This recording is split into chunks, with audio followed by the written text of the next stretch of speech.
Ito ay nagbubuhan ang ilang bilang tambay na walang hanap buhay kundi ganyan din. Ito ay hindi business na pag-usapan lang. Leo, walang labis, walang kulang. Ngunit bakit meron tao na katulad ng bisyoso at nabuhay ng kapwa ay misteryo. Kung nangungugali at hindi dapat niyang bisyoso, malamang oras pa sa tulog.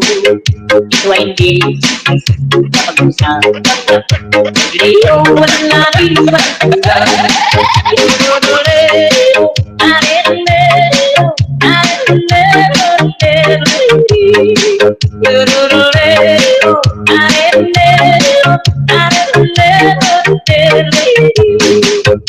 Imposible ang maglihim kung ikaw ang sagutin natin lahat natin dinig. Kung ibig mong mabuhay ng pag-ibig sa tahimik, ang patay ba tayong kapapaglig? Ito ay hindi pag-usapan. Leo, walang labis, walang kulang. Ito aking inaawit at tamaking magkumagaling. Yan may iba nangyari kasi ang sundating bayaran may gunitang di mawawi. Tagarin ko aking inibig. Yorororeo at nakatulad ng bisyoso at kabuhay ng kapwa ay misteryo. Kung di ko lang yung ugali. Okay, Kap Edwin, this is your moment in time. Pakilala mo na sa atin, Kap, ang ating very special guest for tonight. Thank you, Direk Henry. Okay po, magandang gabi po ulit sa mga nanonood po ng Confront on the Spot. Hindi ko na patatagalin at ipapakilala ko na po ang ating special guest po natin ngayong gabi mula po sa lungsod ng Caloocan, isang batang kangkalu. Sa pagdating sa serbisyo ay patuloy na naglilingkod sa kanyang sasakupan. Tawagin na natin ang nag-iisang action man ng Barangay 73, walang iba kundi si Kap Milan Lactud.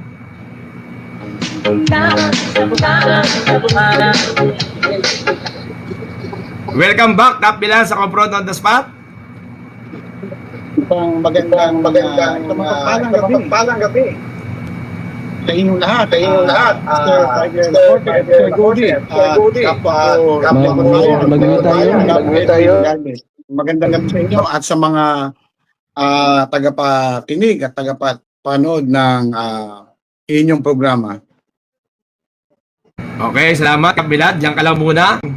Kami po kayo nagpapasalamat dahil pinaunlakan nyo ang aming imbitasyon ngayong gabi. Meron po kami mga hinandang katanungan, no, na alam naman namin ay kaya-kaya nyo po sagutin para malaman po ng inyong mga kabarangay ang inyong mga magagandang programa at proyekto na nagawa at mga gagawin pa sa inyong administrasyon, no. Ibabalik ko po muna kay Direk Henry itong gabing to. Back to you, Direk Henry. Okay, maraming salamat, Kap. Once again, welcome back sa ating mga outstanding public servant mula dyan sa Barangay 73 ng Caloocan City, kay Kap Milan Lactud, at siyempre sa ating Barangay Chairman ng Barangay Gaya-Gaya dyan sa San Jose del Monte, Bulacan. Talaga naman, alam nyo mga kakampi, meron akong good news sa inyo, ha? Makakasama na po kayo sa July 6. Kayo po ay gagawaran ng award nitong darating na July 6. Sana'y makarating kayo. Ito po ay handog ng ASEMP Excellence Award. Congratulations in advance. Gaya nga ng sinabi ko, alam niyo naman, Kap, lahat ng iniimbitahan namin dito, nagiging guest namin dito, ay talagang mananalo talaga.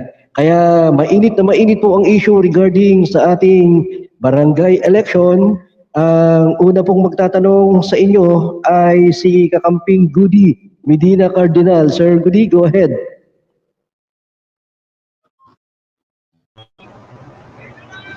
Maraming salamat sa iyo, Direk. Welcome po sa ating pong programa, lalo na po sa ating pong magigiting na masisipag na mga punong barangay, no? Welcome po sa aming pong programa, no? Aking pong katanungan para marami po tayong talakayin, pag-usapan. Magandang gabi, Kap Milan, idol. Yes, idol. Idol. Meron lang akong katanungan, pero alam ko kayang-kaya mo sagutin to, no? Dahil ikaw ang idol ko, no? Ano ang mga pangunahing serbisyo publiko na inaalok mo sa iyong barangay para sa iyong mga residente? Sa katunayan, Kap Edwin, tayo ay nakapagpatayo na ng burulan noong nakaraang taon at nagpapagawa na rin tayo ng mga makabagong CCTV. At siyempre, nakakapagpagawa na rin tayo ng mga kahit paano, yung mga napapagawa na natin yung mga iskinita, napapasemento po natin. At sa ngayon po, ang lahat po na nag-aaral ng kolehiyo sa aming barangay ay bibigyan po namin ng educational assistance. At siyempre sa dami po ng ating proyekto at mga gagawin pa, marami po tayong mga nakaplano para sa ating barangay. Balikan natin si Sir Goody kasi mayroon siyang pending na tanong. Yung tanong ni Sir Goody kanina, pabor ka po ba na maituloy o tuloy ang barangay at sangguniang kabataan election ngayong taong 2025, Kap Milan? Kung ako po ang tatanungin nyo ay pabor na pabor kasi nung tayo po ay nanumpa sa ating tungkulin, ay alam naman po natin na hanggang December 2025 lang po ang ating sinumpaang tungkulin. So kung ito man ay matutuloy, hindi po tayo natatakot dahil kahit sa igsi lang po ng aming panunungkulan, halos isang taon pa lamang, ay marami na po tayong napagawang proyekto at marami na pong pagbabago ang nangyari dito sa aming barangay na hanggang sa kasalukuyan ay wala po tayong ibang inisip kundi ang pagpapaayos at pagpapaganda ng aming barangay. Okay, Kap, maraming salamat. Kanina, sabi ni Kap Ryan ay na-present niya yung kanyang programa regarding sa libreng burol.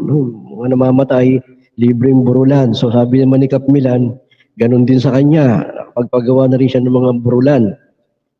Bakit ba burulan yung mga tinatopic natin ngayon? At kanina, sabi naman ni Kap Ryan ay talagang yung kanyang pagsuporta sa mga mag-aaral regarding sa school supply ay talagang tinupad nila yung kanilang pangako. Ganon din si Kap Milan. May mga school supply din na ginagawa po pagtulong sa mga mag-aaral. So hindi mo na ako magtatanong. Si Sir Goody muna. Mamaya na tayo sasabak sa tanungan. Sir Goody, si Kap Milan, nandiyan na. Kap Milan, Sir Goody po. Maraming salamat, Direk, no? Kap Milan, no? So napakanig ang sa mga senior citizen po, wala po ba tayong programa para sa kanila, Kap? Sa katunayan po, nung ako po ay naupo, sa tagal po ng panahon, ngayon lang po nangyari sa Barangay 73 na magkaroon ng pamaskong handog para sa mga senior citizen. Lahat po ng senior citizen na nakatira po sa aming barangay ay binigyan po natin ng grocery. At siyempre, karamihan sa mga senior citizen, siyempre may mga sakit na, libreng gamot, at namimigay din po tayo ng libreng wheelchair at mga tungkod. Nung ako po ay nangangampanya, ang pinangako ko po ay unang-una po ang mga senior citizen dahil katulad nga ng sinabi ko dati, ang aking mga magulang ay senior na at alam ko naman po kung ano po ang mga pangunahing pangangailangan nila. Kaya yun po ang inuna po natin na magkaroon sila ng kahit papano pamaskong handog sa lahat ng senior citizen.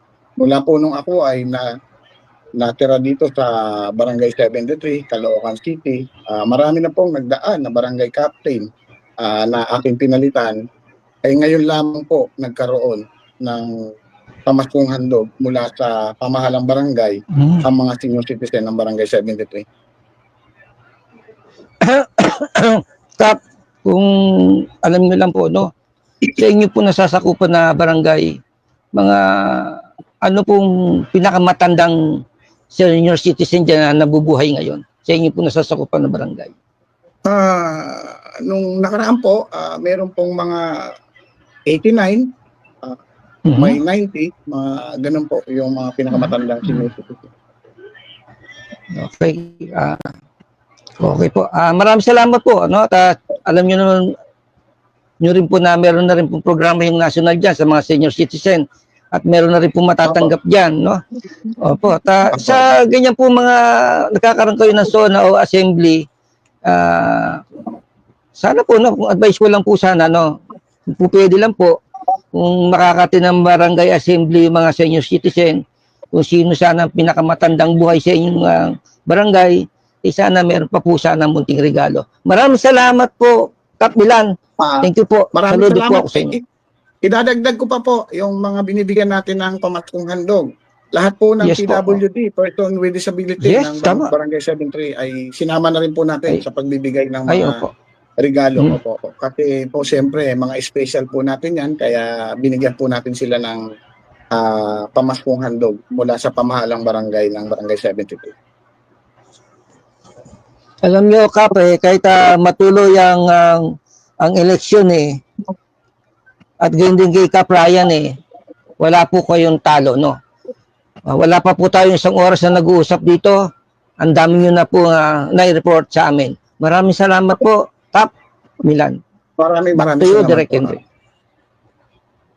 Yes Kap, po, yung tanong sir. ko kay Kap, okay. Kap Milan, ito po yung tanong ko, tulad din po kay Kap Ryan, no?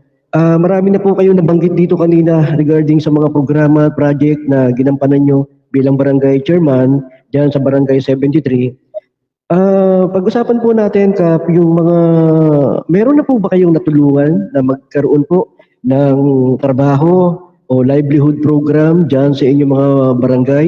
Ilan na po ba yung mga natulungan nyo? Kasabay noon, Kap, sa dudugtong ko na rin, yung usapin po ng pagkuha ng barangay clearance at iba pang mga clearances, libre din po ba yun? Tulad sa ginawa ni Kap Ryan sa kanilang barangay. Kap Milan, go ahead. Yes po. Unahin po natin doon yung regarding sa pagkakaroon ng trabaho.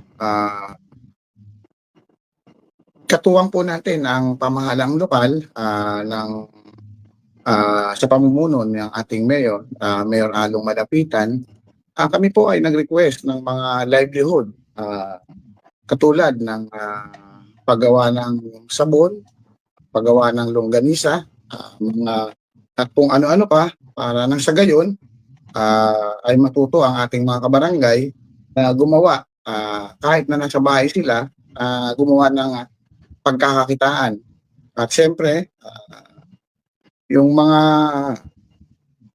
medyo wala namang ginagawa sa ating barangay, nakapag-ahead din po tayo ng mga kahit papaano nagkakaroon sila ng maliit na allowance sa barangay. Binigyan po natin sila ng trabaho katulad ng sweeper. Katunayan, bawat area ay meron na pong nagwawalis at nang makatulong sa kalinisan ng ating barangay. Regarding naman po doon sa mga clearances, katulad po ng sinabi ni kasamang ni Kap Ryan, siyempre libre po ang mga indigency at ang first-time job seeker, yung mga nag-a-apply ng trabaho. Siyempre, katulad ng sinabi niya, kailangan din talaga na tumaas ang ira ng barangay. Siyempre, yung may mga kakayahan din na pwede namang magbayad ng iba-ibang mga clearance ay pinagbabayad po namin. Pero kung wala naman talagang kakayahan, ito ay libre na po para sa kanila. Okay, Kap Ryan, Kap Milan, maraming salamat sa impormasyon. At siyempre, sana nga marami pang mga kapitanan tulad nyo na talagang ginagampanan ang mga tungkulin na iniatang at pangako na tinupad nyo po sa inyong mga kabarangay. So tawagin natin si Kap Edwin. Kap.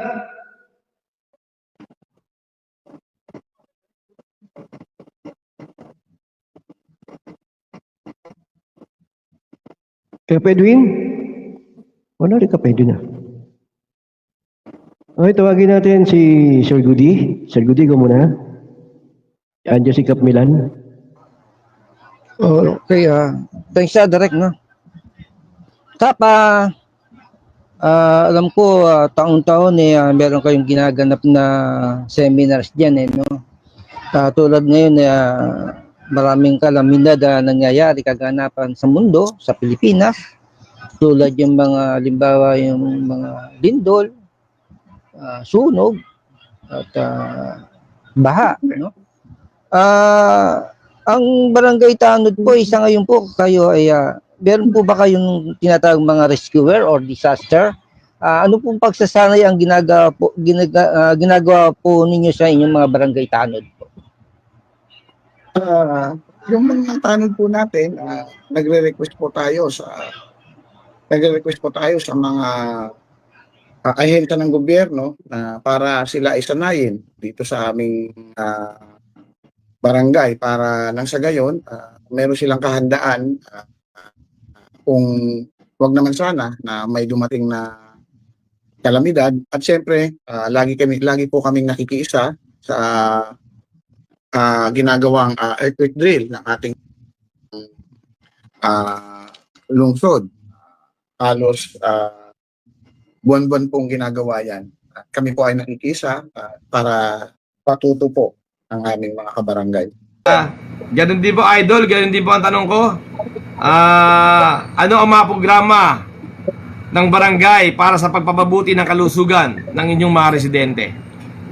Siyempre, lagi tayong nakaalalay sa lahat ng mga pagdating sa kalusugan. Siyempre, libreng gamot, pagkakaroon ng mga medical mission, at financial assistance para sa ating mga kabarangay. At siyempre, nakaalalay ang ating city government sa pamumuno ng ating butihing mayor, Along Malapitan, at hindi siya nagsasawa na tulungan ang ating mga kabarangay. At siyempre, ang regular na paglalagay niya ng mga doktor dito sa aming health center at siyempre sa lahat ng masisipag na ating kawani ng barangay, mga BHW na siyang tumutulong sa mga kabarangay natin na may mga kapansanan. Katulad nga ng sinabi natin kanina, nagbibigay tayo ng libreng tungkod, libreng wheelchair at siyempre libreng gamot sa ating mga kabarangay. Ayan ay hindi natin pinapabayaan at sa abot ng aking makakaya, atin pong tinutulungan mga may sakit nating mga kabarangay. Yan ang sinasabi ko, kaya idol nga kita eh. Ba't yung Direk Henry? Okay, maraming salamat Kap Edwin. Bago ko tawagin si Sir Goody, greetings muna natin yung ating mga live viewers ngayon.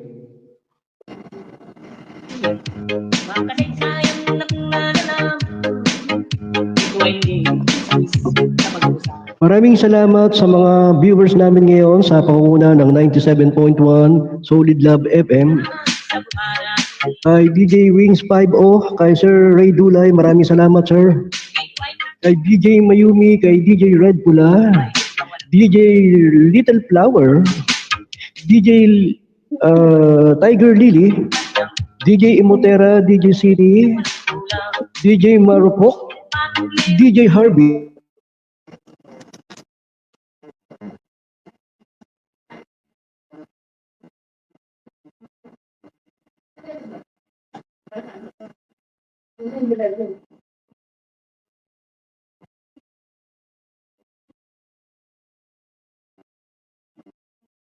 Okay, tawagin natin si Sir Goody. Sir Goody, may tanong ka ba muna kay Kap Milan?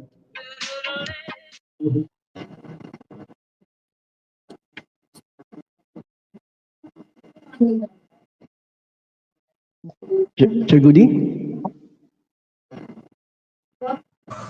Meron. Okay po. Sorry nag-share tayo. Okay po, no? Bagamat natalakay na natin yung sa pangkalusugan, no? Para po sa inyong dalawa po, no? Kay Kap Ryan at Kap Milan po ang aking katanungan, no? Sa usapin pong yung pong nagreklamo sa inyo pangusapan pang barangay, no? Minsan umaabot sa inyo, minsan sa lupon. Sa loob po ng isang taon, ilang kaso po yung napapasok na pangkasong pang barangay at ilan po ang inyong nasusob na problema na hindi na po umaakyat sa taas. No, ibig sabihin, pambarangay pa lang, ang problema, sinusob nyo na, no, inaayos nyo na para hindi na sila magkagastos, hindi na sila tutungo sa City Hall o sa municipal o sa munisipyo, kukuha pa ng mga abogado yan. Yan po ang aking katanungan. Sa loob po ng isang taon na usapin pambarangay, ilan po na idulog na problema sa inyo at ilan po yung naisolve nyo po? Kapmilan po. Katulad ng sa laki po ng barangay namin, katulad ng barangay ni Cap Ryan, ay napakadami ng napupunta sa lupon at hindi na halos mabilang. Pero meron naman po tayong na-solve pag naharap natin at napag-aayos sila bago dumating po sa iskalya o sa korte. Iilan lang ang naayos at medyo madami-dami talaga yung madami-dami din talaga yung mga hindi na-solve kasi nga minsan alam mo naman yung mga kabarangay natin ayaw din nilang magpatalo kaya ayun napupunta talaga sila sa korte. Sir. Mostly po sa medyo pakiwari ninyo pagka usapin pang barangay, ano ba mostly yung ang reklamo diyan, bayad sa utang, hindi nakakabayad ng utang, sa upa o Mas sa kasong marites, libel o mga ganun po o meron po ba mga ganung kaso po kayo na nakawan? At tatanong ko na rin po, para isahan na rin po, kamusta na po dyan na clear na po ba dyan? Wala na po bang gumagamit na pinagbabawal na droga o gamot sa inyong barangay? Kalimitan po sa mga kaso ng barangay, tama sinabi nyo, karamihan, maritisan.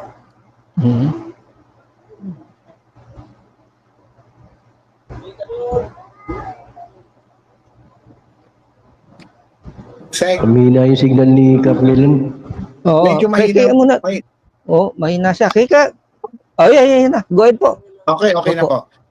Doon po sa tanong nyo, kung ano talaga ang kalimitang kaso, kalimitan po talaga rito, yung maritesan, tapos utang. Opo. Pagdating po dun sa mga drugs ay ayan po ay dumadaan na lang po yan. Halimbawa, may nahuli, dumadaan na lang po yan sa barangay. Ini-inventory na lang po yan ng mga kagawad. O ako po, dinidiretso na po yan sa kinukulong na po yan pagdating sa mga usapin ng drugs. Pero dito, ang mga kaso rito, minsan mga utang, karamihan yan, hindi nakakabayad ng utang. At siyempre, away magkapit-bahay na pinapalaki pa nila. Okay, Kap, salamat po. Kap Milan, opo. Kap Milan, opo. Ilan po ang inyong barangay tanod po? Ilan po yung nakaplantilla at ilan po yung mga volunteerism po ng mga tanod? Nakamute po kayo. Nakamute po kayo. Dalawang po yung ating nakaplantilyang tanod at dalawang po rin po yung aming volunteer. Kung tawagin po ay auxiliary. Bali 40 po. Bali, Kap Milan, ilang population po sa inyo? Kasi po, ang laki rin po ng ira ninyo, ang budget nyo. Nasa 25,000 population po kami. Ay, mas malaki po kay o 100,000 po. Ay, okay po, Pero po sa inyo pong barangay, sa inyo pong barangay, ilan po ba yung barangay hall nyo? Isa lang po, Isa lang po. Isa lang po. Opo. Meron po ba kayong katabing station po ng mga pulis po? Presinto po? Yes po, nasa harap po namin ang Caloocan main headquarters po. Caloocan City Police Headquarters. Yung pinaka-main po, nandito po sa harap namin. Bali siya inyo po nasasakupan Kap, ilang eskwelahan po na inyong nasasakupan? Hindi wala po ba tayong riot ng mga bata dyan na nagaganap po sa inyo po nga nasasakupan? Hindi po namin nasasakupan, pero ang UE Caloocan Campus ay nasa harap lang po ng barangay namin. Pero hindi po namin barangay. Opo. Ay, see. Ibig sabihin po, yung barangay niyo po, wala pong nasasakupan na eskwelahan? Kap? Po, mga daycare lang po. Daycare lang po. Ay, see. Dalawa. Opo. Napakaswerte po ninyo. No? Wala yung mga tanod po, wala pong ganong trabaho. Kasi alam niyo po dito sa Valenzuela, no? Paglabasan ng pag umaga po, ang mga tanod nakantabay na, lalabas ng tanghali, nandiyan naman tanod. Sa gabi naman, narayan po sila. Ganyan po, mga iba po mga tanod po sa ibang barangay. Maraming salamat po, Kap Bilana. Back to you, Direk Henry. Maraming salamat, Sir Goody. Kap Edwin, ikaw naman, Kap, si Kap Milan. Okay. Maaari mo bang ibahagi ang inyong pinakamahalagang nagawa bilang punong barangay? Siyempre, alam mo, lahat naman ng mga lingkod bayan ay gusto magkaroon ng legacy sa kanyang panunungkulan na kahit nawala ka na sa iyong posisyon ay maalala na ikaw ay may nagawa sa iyong mga kabarangay. Siyempre dati, meron kaming CCTV pero hindi sapat. So ngayon, sinikap ko kasama ng aming mga kagawad na ang buong barangay 73, lahat ng main road magkaroon ng CCTV. Siyempre, dati walang dissenting burulan ang barangay 73. Sabi nga ni Aka Brian kanina, sa labas nakaburol, may tent lang. Pag umuulan, nababasa rin sila. So, isa yan sa mga pinagmamalaki ko na naging proyekto. Siyempre, yung pagbibigay natin ng mga kalinga sa ating mga senior citizen, mga PWD, at ang ating mga mag-aaral sa kolehiyo, sa daycare, at katuwang dyan, siyempre, ang mga SK sa pagbibigay ng mga libreng school supply sa mga mag-aaral ng nasasakupan kong barangay. Yun ay masasabi ko, pinagmamalaki kong proyekto na aking nagawa. At syempre, kung ako ay patuloy na pagkakatiwalaan aking mga kabarangay, marami pa po akong magiging proyekto na dapat kung maibahagi at maipagmalaki, at syempre may pagmalaki na rin ako ng aking mga kabarangay. Salamat, Kap Milan. Matanong ko lang po, meron po ba kayong mga kalaban kung sakaling darating ang barangay election? Sa totoo lang, hindi ko inaasahan yung tanong mo, Idol. Kasi medyo maaga pa naman. Siyempre, hindi naman yan nawawalan.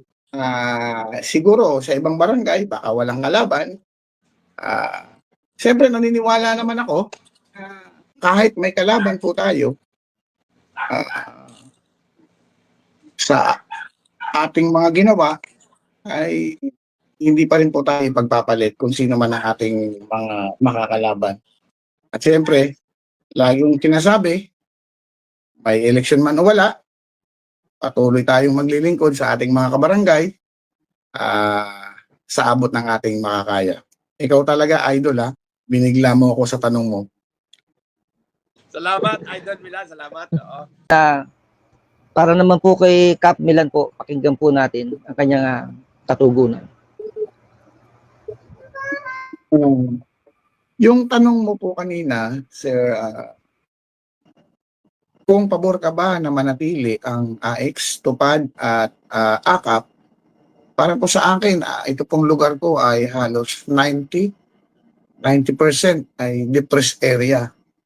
So, malaking bagay po sa kanila na makatanggap po sila ng benepisyo mula sa pamahalaang nasyonal.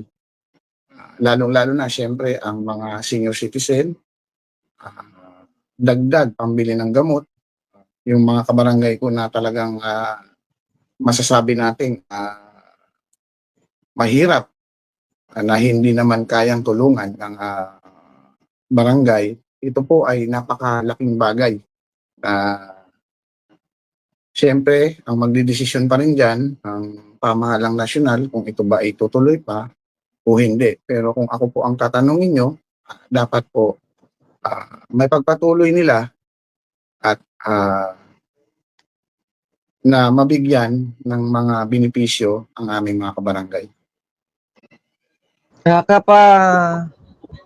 Kap Milan, nasa inyo po ba yung control o wala po? O binibigyan na lang po sa inyong pangalan o kayo po mismo pumipili sa mga beneficiary na makakatanggap po ng halimbawa po ng ayuda na nabanggit kanina? Minsan nasa barangay din ang ginagawa po namin, pumipili talaga po kami ng mga karapat-dapat na Yes po. mga talagang walang-wala po talaga. Inuuna po namin yung mga kabarangay namin na walang-wala para mabigyan sila ng mga benepisyo. Maraming salamat po, Kap Milan, Lactud po. God bless po. Ingat po kayo palagi. Mabuhay po kayo. Back to you, Direk Henry. Maraming salamat. Okay, maraming salamat Sir Woody at sa ating dalawang very special guest for tonight. Hindi na po ako mag-on the spot question. Ang aking kahilingan lang ay magkaroon po tayo ng part 2 pag malapit na po yung eleksyon. Bitin na bitin ako dahil almost 9 o'clock na, baka pagalitan po tayo ng ATC 31. But anyway, in this point in time, in behalf of ATC International Confront on the Spot News and Public Affairs Program, ang aming taus-pusong pasasalamat po sa inyo na talagang ginampanan nyo ang iyong tungkulin bilang ama ng mga barangay. At sa pagkakataon pong ito, ay bibigyan po namin kayo na mag-message sa inyong mga kabarangay, mga nanonood po ngayon. Napakadami po nanonood sa atin ngayon. Ito na po ang pagkakataon sa pangunguna ni Kap Milan Lactud ng Barangay 73 Kap. Message po natin sa ating mga kabarangay na kung saan ay patuloy na sumusuporta po sa mga programa at proyekto na iyong pinangako sa kanila. Kap Milan? Bago po ang aking mensahe sa aking minamahal na kabarangay, ay nais ko pong magpasalamat sa iyong programa at lagi niyo po akong iniimbita. Siyempre, Direk Tiger Lacorte, Sir Goody, at siyempre ang aking idol, Kap Edwin Galvez, at kapwa ko lingkod bayan na si Kapitan Ryan Santos. Sa aking mga kabarangay, makakaasa po kayo ng patuloy na serbisyo mula po sa akin at sa lahat po ng ginagawa kong proyekto ay para sa inyo po ito. At umasa po kayo na lahat po ng aking naipangako at hihigitan ko pa po sa abot po ng aking makakaya. Kaya po mga kabarangay, sabi nga nila, kalma lang at marami pa po tayong magagawa. Muli, maraming salamat po. Magandang gabi po sa inyo lahat. Maraming salamat Kap Milan Lactud ng Barangay 73 dyan sa Caloocan City Kap.